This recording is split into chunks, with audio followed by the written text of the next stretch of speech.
คือเฮือนหลังนี่น่ะยังบ่ได้เป็นสิทธิ์ของเจ้าเลยเนาะยังเป็นเรื่องของเขาอยู่มีแต่สิทธิ์เบาไล่50เนาะน้องแต่50เนาะฮู้คือสิทธิ์นี่ฮู้อยู่นำบ่เตียงเพิ่นอืมมีแต่บ่แจ้งเพิ่นให้ชี้แจงเรื่อง FC ผู้จักซะก่อนในความคิดของว่าแอนคิดว่าเบาไล่นี่50%เนาะน้องแต่50บัดนี้ยกตัวอย่างแบบว่าในความคิดของบอยแอนเดอร์นี่พี่น้องความหมายยกตัวอย่างถ้าว่าเบาไล่อยู่นี่อยู่ได้เนาะถ้าว่าเบาไล่สร้างครอบครัวนี่ในความคิดของบอยแอนทางผู้หลักผู้ใหญ่เพิ่นน่าจะมีการเปลี่ยนแปลงเนาะจังว่าบ่แม่ครอบครัวนั่นก็อยากออกต่างหากเด้ก็มาขัดใจเพิ่นบ่ได้แล้วปล่อยไปแต่ก็บ่ได้ผิดกันเนาะไม่ผิดกันทางแพ่งคือเก่า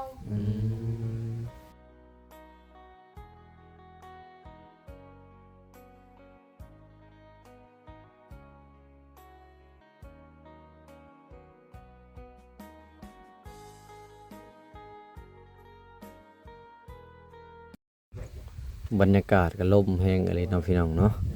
เอ้าสึกเปิดภาพมามื้อนี้ครับพี่แหละมาอยู่บ้านน้องตุ๊กน้องติ๊กหรือว่าบ้านน้องไลหรือว่านี่แหละบ้านบ่าวอีหยังวะครัวน้องตุ๊กบ่เห็นกะลืมชื่อไปเลยนะพี่น้องเนาะปูเฮ็ดหยังอันนี้น่ะพิงแดดบ่อ๋อพากันนั่งพิงแดดบ่อากาศหนาวเลย นั่งทักทายถามทางเมียบ่ได้เด็กๆน้อยๆรักถ่าน้องตุ๊กเจ้าเห็นเราอยู่บ่ย่างนำทางยังเห็นว่าเราย่างนำทางลงมาข้อยเห็นแต่เพิ่นเฮ็ดทางใหม่แล้วนั่นน่ะเพิ่นมาเฮ็ดทางบ่ใช่บ่กำไผจ้ะปู่บ่ฮู้ว่านี่คือว่าไปนำกัน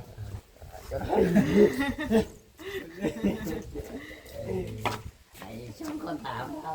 ตามแล้วเด้อจะปล่อยซักนั้นก็ได้ดอกใส่ได้น้ำนี่บ่ซื้อน้ำมากินนะ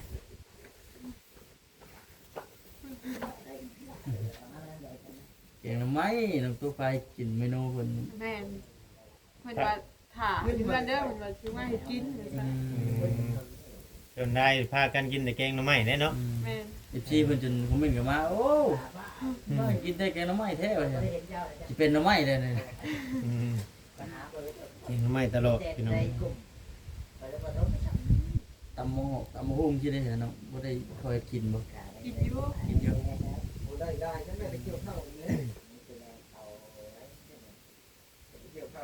ที่หากินอย่างน้อยอยู่แต่นี่กันเนาะแม่นมันมีแต่ปลาอ้อยเนาะมีแต่ปลาอ้อยเลย พากันกินอยู่บ่ยอดอ้อยกิน พา บ่ กันกินอยู่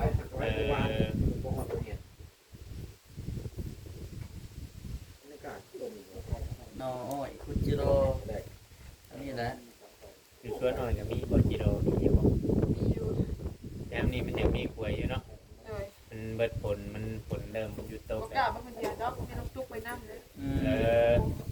บ่กล้าบ่ไปผู้เดียว บ่กล้าคำว่าขาดน้องตุ๊กไปไว้เลย แกงขาดน้ำจุ่มเนี่ยไปเป็นรถ เออว่าแถวนี้มันโมเมนต์ทินเจ้าเนี่ยเนาะ แม่น ปกติแต่ก่อนนี่เคยมาอยู่บ่แถวนี้ บ่เคย มีแต่ไปฝั่งนั้น แม่น เออเพราะเราอยู่เบื้องนั้นใน มัน ฝั่ง ก็บ่ได้ไกลกันไปดอกไป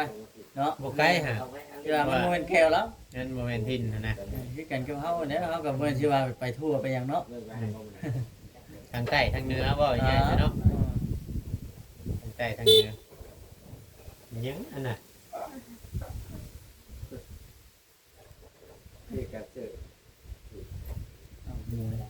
เนาะ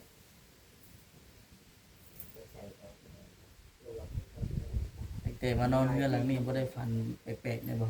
ผ่านอยู่ ฝันไม่ได้ ผ่านเห็นคนเฒ่า เอ้า แต่ก็บ่สนใจดอก ผู้หญิงผู้ชาย ผู้ชาย เปิดมาบ้านนี่แหละ มาเขาฟันเว้าเขาว่าเขามาให้ เอาให้ เลย มาให้ในไร ให้บ่เฮ็ดพัน5,800ให้ อ๋อเดี๋ยวเฮ็ดเดี๋ยวบ่บัด ยังเลย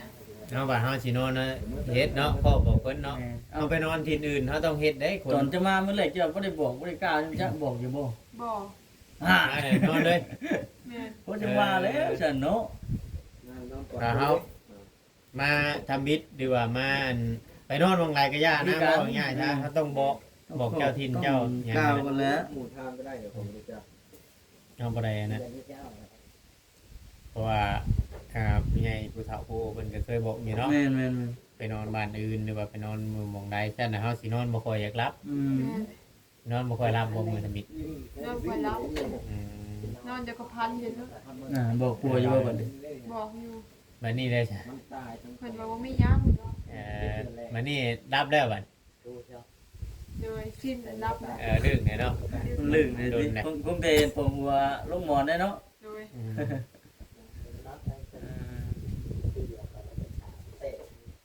อีกเจ้ามืออย่าเพิ่นสิหยุดงาน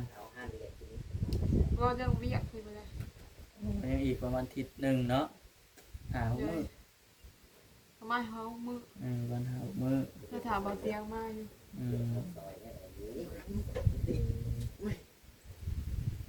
ดุดไปพี่น้องเลยเนาะ ยังว่าจังได๋ เอาถ้าทั้งนั้นบ่เตียงเพิ่นเข้ามาเว้าเรื่องนี่แหละที่ทางนี่แหละ อืม นี่ใดหั่นน่ะ บ่เรื่องดีแท้ แม่น สิแบ่งบ่ ยังบ่ทัน ๆ ได้ โอ้โหนั่งเพิ่น ครับ อ๋อแต่ถามเพิ่นมาชี้แจง แม่น ถามเพิ่นมาชี้แจงให้ FC ด้วยว่ารับผู้ใหญ่ฟัง เอาก็สิเว้าไปก่อนกับบ่จักแน่สิว่า แม่นๆต้องฟังเพิ่น แม่น เพราะว่าดินกูต้องขึ้นอยู่ที่บ่เตียงเหมือนนี้ อืม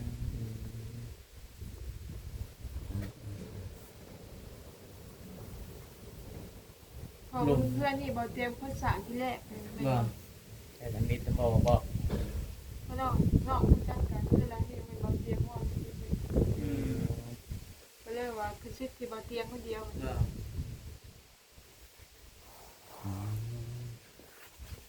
ของแม่เรานั่นพาดึงมาอยู่นี่เนาะเรา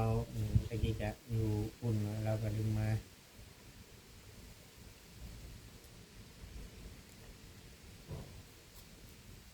เห็นบ่จิตว่าเพิ่นสิลงมาอยู่ไปอยู่แต่เหนือผมบ่จิตบ่เตรียมไปเลย เพิ่นอยู่พุ่น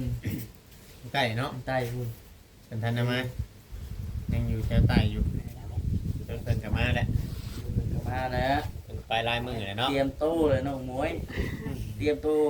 ที่ไปอยู่เชเดฟบัดนี้เนาะ ตกใจได้น้องมวยบ่นั่น รุ่นนี้รุ่นเราแล้ว รุ่นบ่ เดียวก็ดึงแหละอันเจ้าเขากล้องเลยเดียวก็ดึงเนาะ เลย ทูเลยเมาไม่เปลี่ยนทู บ่จิตมื้อนั้นว่าหยองยังตกใจ ตกใจบ่ เราหยอกเลยนะ น้องมวยต้องไปปลุกกระต๊อบอยู่ นั่นแหละ คนอื่น เขาตกใจเลย ตกใจน้องมวยก็ได้ก็หยอกเพิ่น โอ้คำสิไปปลูกกระต๊อบบดีกลับมาอยู่เพื่อนเจ้าของคนนี้เนาะ อยู่ไสก็ได้ก็ได้มีผัวอยู่น้ำเนาะ อยู่ใจก็ได้ว่า ก็ได้มีผัวอยู่น้ำว่าซั่นซะ แม่น อันนี้คือจุดประสงค์แล้วก็บ่ได้ว่ามาคุ้มหมอเพื่อนเอาชาติเราไปหน่อยเรามาอยู่น้ำผัว เลย ซีเพิ่นก็เข้าใจอยู่ซีเพิ่นก็มาอยู่น้ำลูกน้ำผัวนี่แหละว่าซั่นสร้างชาน้ำกัน ส่วนลายไผเห็ดอยู่เห็ดกินอยู่นำเจ้าบอก เฮ็ดใส่กัน เห็ดเจอกันบอก โดยบางทีน้องตุ๊กว่าน้องมีใส่กัน อืม บางทีน้องไล่มากกันน้องตุ๊กเฮ็ดใส่กัน3คน อืม ปรึกษากันนี่กินย่างมันกินย่างปรึกษากันเลย อืม ห้องนี้กันเลยบัดออกจากห้องเลย เนาะ โดย แม่นแล้วเจ้าแน่บอกโซนแนมน้ำเมาเนาะแนะนำมาว่าเห็นอะไรแนวใดจังจันจังที่บางเทื่อบางทีเขายังน้อยอยู่ยังบ่จักความเฮ็ดได้ แม่นั่นแหละ ยังบ่จักความเฮ็ดอยู่เฮ็ดกิน ยังน้อย เอ็ม เลย ซียังเป็นห่วงอยู่ว่ายันบาดเราเลยลูกเลยยังอยู่เนาะยันเราบ่จักความเฮ็ด แม่ใหม่ครับเนาะ แม่น ยังบ่ทันรู้จักกันแต่รับผู้ใหญ่ก็บ่มีทางเงินญาติพี่น้องทางเราก็ได้ โอ้ย พ่อแม่ก็ไปบ่รับ แม่นอาศัยทั้งนี้แหละเป็นเดือนเป็นน้องเป็นพ่อเป็นแม่นะแต่ทั้งป้าทั้งลุงทั้งนี้แหละ คนเฮาเนาะเนี่ยอะไรมันก็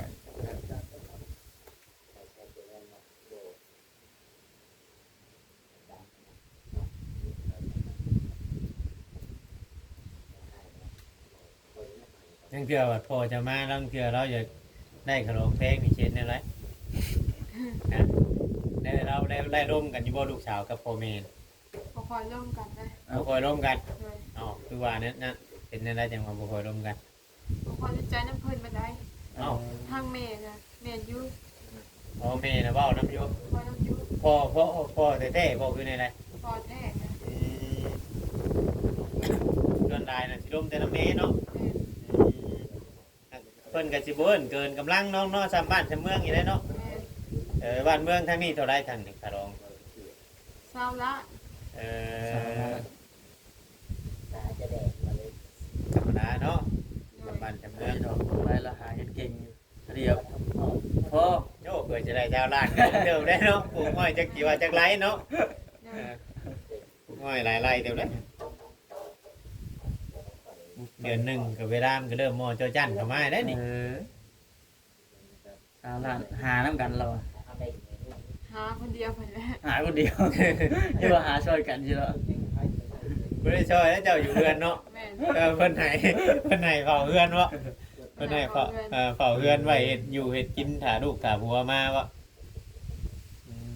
ให้เป็นบุกเป็นเพื่อนในที่นงไว้ดิ แม่โดย หากน้ำอาบน้ำใช้นี่แม่นใช้อยู่หั่น แม่ เออแต่น้ำกินนี่เมื่อเอาน้ำอยู่เพิ่นพุทธ ไปซื้อเอา เอาเมื่อนั้นเอาคือว่าเอาน้ำยังมากินน้ำก๊อกบ่ น้ำก๊อก น้ำก๊อก ชื่อเอาบ่น้ำก๊อกกะ เอาน้ำปูน้ำมีหาเลย เออ หวานน้ำปูน้ำยา แม่ จังเทื่อบ่ง่ายว่าลังเทื่อก็ไปซื้อลังเทื่อก็เอาน้ำก๊อกมากินบัดมันบ่ทัน แม่ มันได้อยู่บ่กินได้อยู่บ่ วันแรกวันเรียวไปแล้ว กินไปกินมาก็ลื่นได้ไหมติ ว่ากันลืมเอา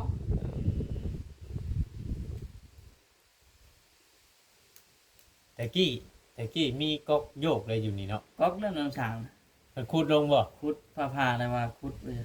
อืม ชุกใช้คุดหาควรบ่เนี่ยนะ เพราะว่าตะกี้เฮาเคยโยกอยู่มาแต่เฮือนเก่าอยู่นี่ติแต่เฮือนน้อยติ ผ่านมาบ้านผ่านเนาะ มาทุกอย่างเลย เคยโยกให้เขาน้องตุ้มน้องติ๊ก ก็ อ อยู่ ยู่ตะกี้ อยู่ดิ แม่ เดือนนี้ก็ไม่เห็นเลยบนผ้าพายอยู่บนข้างในเนี่ย อยู่ อ๋อมันผ่าใดเด้ มันผ้าใด เป็นใดเขากับโซลาร์เซลล์นี่ อ่า โซลาร์เซลล์ลังเทื่อมันก็ยังผ่าได้ บ่ ผ่านมันบ่ได้คืออันไฟผ้าได้ งานนี้ยังพอได้ใช้อยู่เนาะน้ำเนาะ ไม่เห็น ช่วงแรกมูเด้อไปน้องมวยประจิตเที่ยวเมื่อหาบเอาอยู่เป็นเพชรปูไก่ครับจ้ะ ให้ผัวมาเอา ใช้รถไทยเลยเนาะ โดย หาในบัวไหวเลยเนาะ หาเพิ่มให้หาไม่ได้ได้วันนี้ ก็ไก่เด้อเลยเป็นกิโลเดือนปูเรามานี่ ไก่เติบ ไก่เด้อ มันขึ้นมาเยี่ยมอยู่บ่ ขึ้นมาอยู่ ขึ้นมาเรื่อยอยู่บ่ บ้านตัวนั้น โดนเถื่อพวกมันทำขอทำเข้าแล้ว เป็นได้ดิ แม่ขึ้นมาเพื่อนซ่านเลย ขึ้นมาเบิ่งชาเนี่ยได้บ่ เจ้ารู้สึกเนี่ยนะเจ้ามาอยู่นี่แบบรู้สึกความรู้สึกเจ้ารู้สึกเนี่ยแหละ อยากสางอยากสา บ่ แม่ รู้สึกอันมาอยู่กับบ่อไร่เนี่ยอบอุ่นอยู่บ่ อบอุ่นอยู่ เอ เหมือนกับคนดี อ เลยลูกเมียดีมั้ง เออ เราได้ยินเราก็ยิ้มไปเปื่อยพุ่นเลยเนาะ เนาะ ยังมีแห้งกัน แฮงมีแฮงเติมอีก ยัง เนาะ มีแห้งตื้มอีกยังมีแห้งหาเงินตื้มอีกบาทนี่ พี่น้องเนาะมีแต่ว่าบ่ยังสิจบคลิปแล้วบ่ครับ แม่นแล้วคือกันแล้วจบคลิปกันเด้อพี่น้องเอ้ย มา บ่ เว้าน้องเพิ่นเด้อไผนั่นได้จบคลิปแล้วเรียนจบคลิปไปแล้วนี่ แม่ ยกนะ มีไผมีเรื่องดมกับน้องเพิ่นน่ะ เอาน้องเอ้ยสบายดี ส เด้อ บายดีเด้อ สวัสดีสวัสดี เอาของคนละปกเลย ถ่ายทุกมาให้หมู่ให้เพื่อน ที่บ่เรามา ก็ว่ายังก่อนเขามาพี่ก่อนทั้งหมู่คู่ก็จบไปน้องพี่น้องกันยังแต่บ่เอ็นได้บัดนี้ ข่อยก็คือประจบแท้ข่อยก็ยังคือกัน เคยมาตำลังหมู่เจ้าก็เคยเห็นอ้ายมาบ่ พวกเคย บ่เคย เลยเห็นแต่บอจิตบอค เห็นแต่บ่จิตบ่คำเบานี่ได้จ้ะ ำเคย ยังบ่เคยคือกันเน้องพี่น้องบ่แอนน่ะมาอยู่มื้อก่อนมื้อตอนบ่แซนสิพาน้องตุ๊กไปอ่าเอโกมื้อน่ะเป็นนางจักรบ่ไปนำ มาข่าเอากล้อง บ่กล้าเอากล้อง แม่ เป็นจังไดน่ะอายบ่ ไม่อายแล้ว แต่ว่าเดี๋ยวนี้ชาวอายแล้วบ่ แม่ ร ตาม แน่ บ่ น้อย ท เดี๋ยวนี้สบายแล้วเนาะเจ้าออกกล้องนะไผเป็นคนแรกๆค่ะ ำสาวบุญบ่จิตบ่ครับ อ๋อมือแรกๆนั่นแหละไปนี่เศร้าญาติแล้วเนาะ เศร้าแล้ว เศร้าแล้วบัดนี้ ชาวยานแล้ว นี่จะเป็นกล้องจักแล่นเข้ารถบ่วันนี้ อืม มันสิ้นแล้ว อืมอืมทั้งลูกทั้งพัวจะไปไทยแล้วน่ะ ผัวไปหาเงิน ลูกด้วยค่ะ ลูกนอน มันนอน เลย อ๋อ ลูกก็นอน ลูกมันนอนเนาะพี่น้องเจ้าบ่ได้ไปหาเงินนำเพิ่นบ่ บ่ เพิ่นไปหาเงินอยู่ไสน่ะ หาเงินปลูกอ้อยน้องถือผ้าอยู่ ปลูกอ้อย เลย เราถือผ้า จะถึงพาบ่ตอนนี้น่ะเอาแล้วจักเดือนแล้วน่ะ ยังบ่ฮู้ไปหาหมอ ยังบ่ได้พาหมอ เลย แต่ก็ฮู้ว่าถือพา เลย อืม เราบอกว่าจะเตือน จักเดือนแล้วเจ้าอยู่กับผัวเจ้าน่ะ 2 เดือน แต่เอากันมานี่2 เดือน เลย 2 เดือนก็น่าสิถือพาเดือนกว่าๆเนาะ เดือนกว่า หรือว่าเดือนหนึงก็เป็นไปได้เนาะ อืม ถามบ่จ่อยผู้เพิ่นเคยถือพามาก่อนนี่น่าจะเดือนหนึงนี่แหละอืม เจ้าหมอดูบ่นี่ เอ้าอยู่ด้วยกัน2 เดือนเนาะ เดือนมันเราถือแต่เดือนสองเดือนก็มีเด้ หรือว่าเจ้าถือกันหันบ่ ก็ ว้าวเดี๋ยวเอาไปเลย คุยกับเราจักมื้อจัง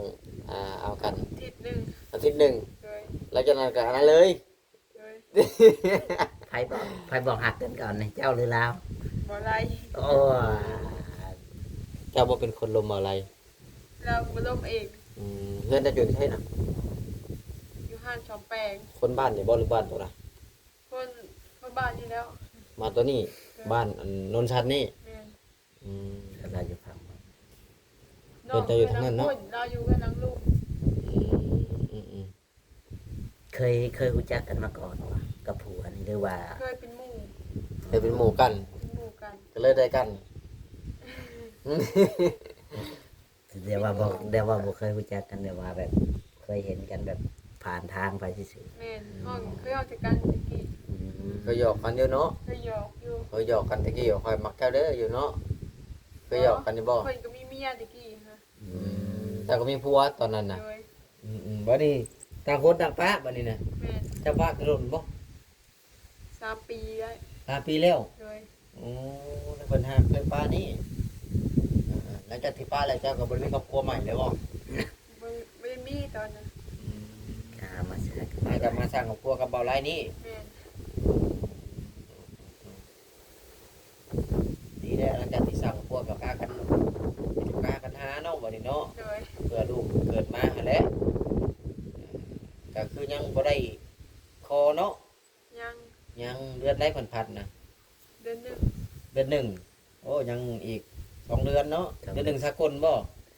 เราบ่ฮู้ว่า เดือนหนึ่งลาว โอ้ เป็นเดือนหนึ่งลาวเนาะเดือนหนึ่งลาววินเดือน12นี่ก็เป็นเดือนหนึ่งลาวแล้วนี่ น่าจะเป็นสกุลชนหลายเอาว่า บ่เพิ่นคอกันลาวได้ เต้ แม่นเดือนลาวเพิ่นสิคอเป็นเดือนลาวมืองามยามดีเด้ อืม เดือนหนึ่งสากลก็เป็นเดือนสอง เดือนสอง ลาวนี่ เลย ต้องเดือน12นั่นแหละเพิ่นให้โปรงกักล้านน่ะได้คุยกันแล้วบ่ ยัง ยัง แปลว่าหมัดกันแล้วมาหากันแล้วนะ กันหักกันแล้วจิลิงกันเลยเนาะ เลย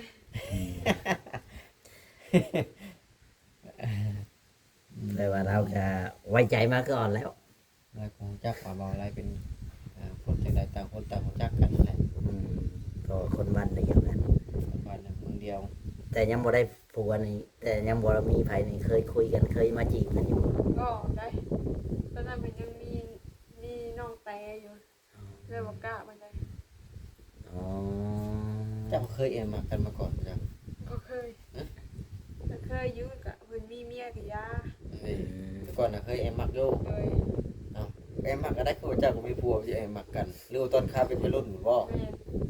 คือบ่เอากันแต่ตอนนั้นจ้ะ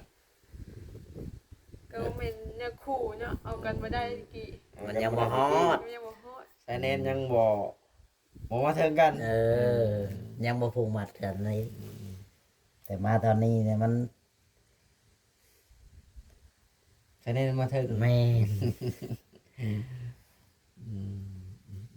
คะแนนมาถึงแล้วก็ความหักมาถึง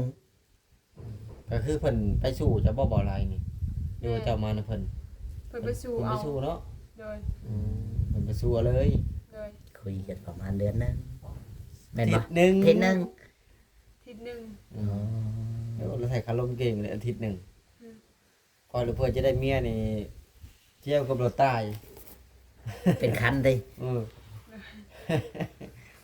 แต่ว่าบ่ธรรมดาทีหนึงนี่ผู้บ่าวพาไปเที่ยวใช้ก่อน บ่เคยพาไปใช้นำกัน เราบ่ได้ชวนไปกินเบียร์บ่ ชวนไปเบียกไป อยากไป โดย ถ้าเราชวนไปกินเบียร์จะคิดเอาเหมาะๆแล้วเนาะ โดย เสร็จเราให้แท้ ไอ้เว้าหยอกน้องได้ไปดอก FC จิว่าไว้ได้นี่บ่อันนี้ตามหมู่ตัวบ่ล่ะ เราแม่นสร้างตา เว้าลิ้นเว้าหัวนี่แหละเนาะ โดย กับน้องเพิ่นในระหว่างที่รอน้องตุ๊กมาเนาะ โดย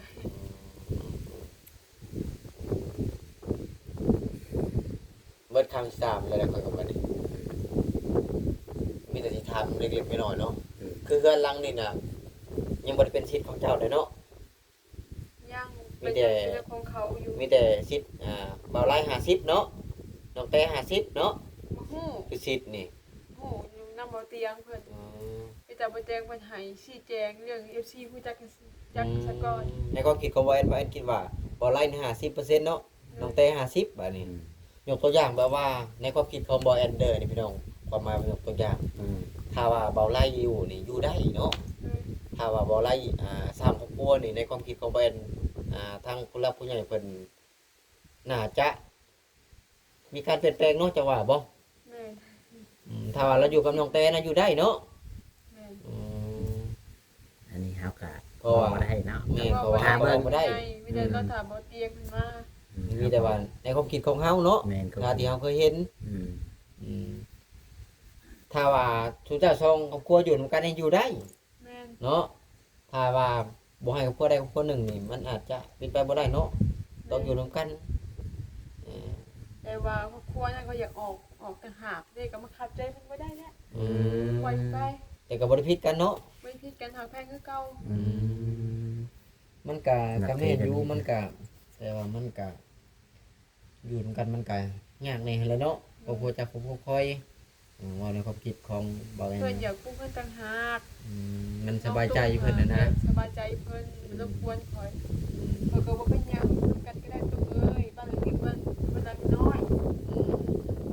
บ่เป็นหยังป้าอยู่นำอยู่นำบ่ได้ดอกเนาะเดี๋ยวน้องสิสร้างขึ้นใหม่อีกหลายชั้น คือเดือนห้องเดียวบ่ได้2ห้อง สอง 2ห้องเนาะมันคันห้องเรียบร้อยมันจริงๆแล้วอยู่ห้องก็ได้เนาะแล้วน้องนุ่งของเพิ่นไปอยู่ทางไหนเบิดน้องตุ๊กนี่คือว่ามีน้องผู้น้อย2คนบ่ นอกของหูจะอยู่ปากเซ่บ่ ไว้อยู่ในพ่อเพิ่นเบิดแล้วเนาะ ข่อยก็บ่จัก บ่แต่ก่อนข่อยมาข่อยเคยมา2เทื่อที่3นี่แหละ แต่ก่อนนี่สิมีน้องแต่น้องตุ๊กน้องติ๊กบ่แล้วก็จักน้องอีหยังผู้น้อยๆน่ะ น้องมิก น้องมิกบ่ มิกหรือวิก โอ้ยข่อยมากับเจ้าอะไรว่างั้นนะบอกเราพักเพิ่นนี่ ตะกี้ก็ว่าไปอยู่ดงแอวบ่แต่ตอนนี้ก็บ่จักคือกันบ่บ่ฮู้ เอาพี่น้องเอ้ยก็หลายนาทีพอสมควรเลยก็รบกวนทั้งน้องเพิ่นเลย ก็รบกวนอีกจักน้อยหนึง รบกวนหยังมีแต่ว่าให้เจ้าถามเพิ่นต่อเด้อเดี๋ยวข่อยสิจบคลิปก่อน ไป ข่อยปิดคลิปก่อนเดี๋ยวข่อยจะจบคลิปก่อนเอ้าขอโทษจบคลิปก่อนเด้อสบายดีน้องหนา ไปดี